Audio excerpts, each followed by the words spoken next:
Hello students, let us understand the following question. The top of two poles of height 20 meter and 14 meter are connected by a wire. If the wire makes an angle of 30 degree with the horizontal, then the length of the wire is. So let's see given information in this question. तो we have two poles, तो यहाँ पे लिख देंगे height of two poles 20 meter and 14 meter. An acute angle, this is acute angle ना, acute angle is equal to 30 degree. So let's see solution part of this question. तो actually हमें इस question को अंडरस्टैंड करने के लिए diagram के through जाना होगा. So let's draw the diagram. So this is a required diagram to explain this question. तो यहाँ पर ए बी और सी डी दो पोल ले रखा है हमने. तो यहाँ लिखेंगे let A B and C D are two poles such that AB is equal to 14 meter and CD is equal to 20 meter. Okay, and इसके टॉप और इसके टॉप को ज्वाइन करने वाला wire means AC is wire है ना, जिसकी length हमें फाइंड आउट करनी है. ओके, यही फाइंड करना है हमें. यस, AC ही फाइंड करना है इस क्वेश्चन में. तो जो वायर है हॉरिजॉन्टल के साथ कितना एंगल बना रहा है, थीटा एंगल फॉर्म कर रहा है. तो ये देखिए, ये जो लाइन है AE वो हमने BD के पैरेलल ड्रॉ करी है.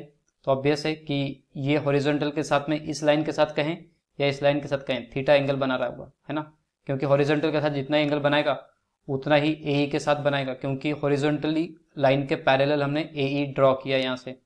यहाँ पर बनने वाला एंगल क्या होगा, 90 डिग्री है ना. तो ये this is not theta degree. तो ये हमें दे रखा है कितना, 30 डिग्री दे रखा है. ओके, तो यहाँ पर हमने लिखना है कि angle CAE is equal to 30 degree. तो यदि हमें AC फाइंड आउट करना है, तो यदि इन दोनों में से कोई एक साइड चाहिए हमें, तो हम क्या कर सकते हैं, CE इजीली फाइंड आउट कर सकते हैं. तो इन फिगर देख पा रहे हैं सबसे पहले कि जो ED है, ED इज इक्वल टू किसके है, AB के, और इक्वल टू किसके है, 14 मीटर के है ना. ये वाली साइड भी क्या हो जाएगी, 14 मीटर, क्योंकि यहाँ पर pair of opposite side equal होगी, क्योंकि all the angles are 90 degree है ना. तो अब हम बात करते हैं क्या, AB इज इक्वल टू 14 तो हो गया, ED is equal to AB is equal to 14 metre. अब यदि हम CE मिल जाए तो बिल्कुल मिल सकती है, क्योंकि कंप्लीट हाइट दे रखी है हमें कितने, 20 और ये 14, तो CE मिल जाएगा. तो इन फिगर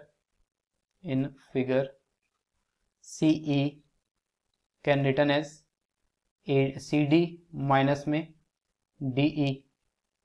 तो this is not equal to, this is minus ना, माइनस में ED कर दिया चलिए, और is equal to CD means कितना, 20 माइनस ये कितना हो जाएगा 14, तो इज इक्वल टू कितना हो जाएगा 6 मीटर है ना.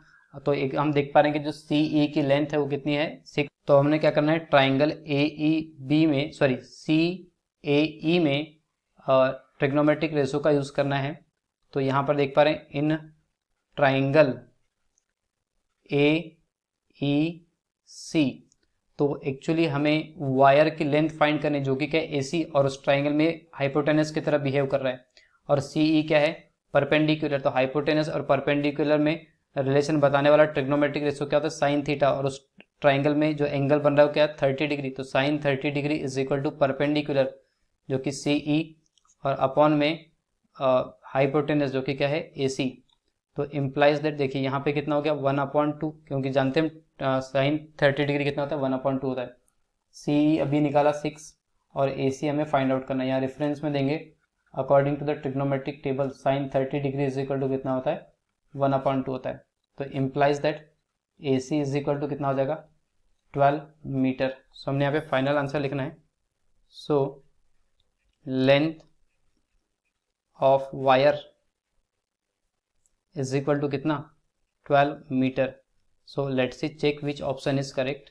यदि हम ऑप्शंस में देखें तो ऑप्शन ए जो है हमारे आंसर से मैच कर रहा है, तो इसे हम फाइनल आंसर में इंक्लूड कर देंगे।